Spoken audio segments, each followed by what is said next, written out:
ಲಕ್ಷ್ಮೀ ಪೂಜೆಯನ್ನು ಪ್ರತಿ ಅಮಾವಾಸ್ಯೆಯಲ್ಲಿ ಇನ್ನಿತರ ಶುಕ್ರವಾರ ಇಂತಹ ದಿವಸಗಳಲ್ಲಿ ನಾವು ಲಕ್ಷ್ಮೀ ಪೂಜೆಯನ್ನು ಮಾಡ್ತೀವಿ. ಆದರೆ ಈ ದಿವಸ ಮಾಡತಕ್ಕಂತಹ ಲಕ್ಷ್ಮೀ ಪೂಜೆಗೆ ವಿಶೇಷವಾದಂತಹ ಮಹತ್ವ ಯಾಕೆ ಇದೆ ಅಂದರೆ, ಧನಾಧಿಪತಿಯಾಗಿರತಕ್ಕಂತಹ, ಸಂಪತ್ತಿನ ಅಧಿಪತಿಯಾಗಿರತಕ್ಕಂತಹ, ಐಶ್ವರ್ಯದ ಅಧಿಪತಿಯಾದಂತಹ ಕುಬೇರನೊಂದಿಗೆ ನಾವು ಲಕ್ಷ್ಮಿಯನ್ನು ಪೂಜೆಯನ್ನು ಮಾಡಬೇಕು. ಲಕ್ಷ್ಮೀ ಪುತ್ರನೊಂದಿಗೆ ಲಕ್ಷ್ಮಿಯನ್ನು ಆರಾಧನೆ ಮಾಡತಕ್ಕಂತಹ ಒಂದು ವಿಶೇಷವಾದಂತಹ ಪರ್ವಕಾಲ ಅದು ಅಮಾವಾಸ್ಯೆಯ ಲಕ್ಷ್ಮೀ ಪೂಜೆ.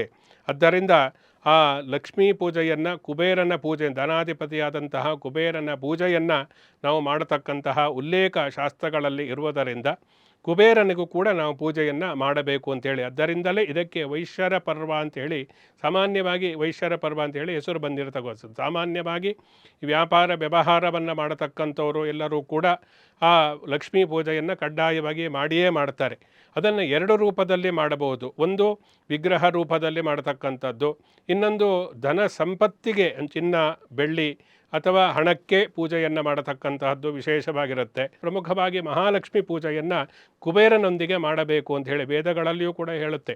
ರಾಜಾದಿ ರಾಜಾಯ ಪ್ರಸಖ್ಯ ಸಾಹಿನೇ ನಮೋ ವಯಂ ಮೈ ಶ್ರವಣಾಯ ಕುರ್ಮಹೆ ಸಮೇ ಕಾಮಾನ್ ಕಾಮಕಾಮಾಯ ಮಹ್ಯಂ ಕಾಮೇಶ್ವರೋ ವೈ ಶ್ರವಣೋ ದದಾತೋ ಕುಬೇರಾಯ ವೈ ಶ್ರವಣಾಯ ಮಹಾರಾಜಾಯ ನಮಃ ಅಂತ ವೇದ ಹೇಳ್ತಕ್ಕಂಥದ್ದು.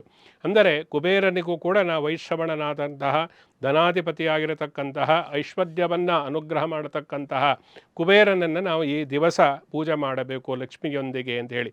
ಲಕ್ಷ್ಮಿ ಅನುಗ್ರಹವನ್ನು ಮಾಡಬೇಕಾದರೆ ಕುಬೇರನ ವಿಶೇಷವಾದಂತಹ ಅನುಮತಿ ಅಂತ ಬೇಕಾಗುತ್ತೆ. ಕುಬೇರನ ಸಂಪ್ರೀತನಾದರೆ ಅವನು ತನ್ನ ತಾಯಿಯ ಅನುಗ್ರಹವನ್ನು ನಮಗೆ ದೊರಕಿಸಿಕೊಡ್ತಾನೆ. ಅದರಿಂದ ಕುಬೇರನ ಪೂಜೆಯನ್ನು ಕೂಡ ನಾವು ಮಾಡಬೇಕು ಇವತ್ತಿನ ದಿವಸ. ಕುಬೇರನಿಗೆ ನಿರ್ದಿಷ್ಟವಾದಂತಹ ಮಂತ್ರಗಳನ್ನು ಹೇಳಿಕೊಂಡು ಕುಬೇರ ಮತ್ತು ಮಹಾಲಕ್ಷ್ಮಿಯ ಪೂಜೆಯನ್ನು ಮಾಡತಕ್ಕಂಥದ್ದು.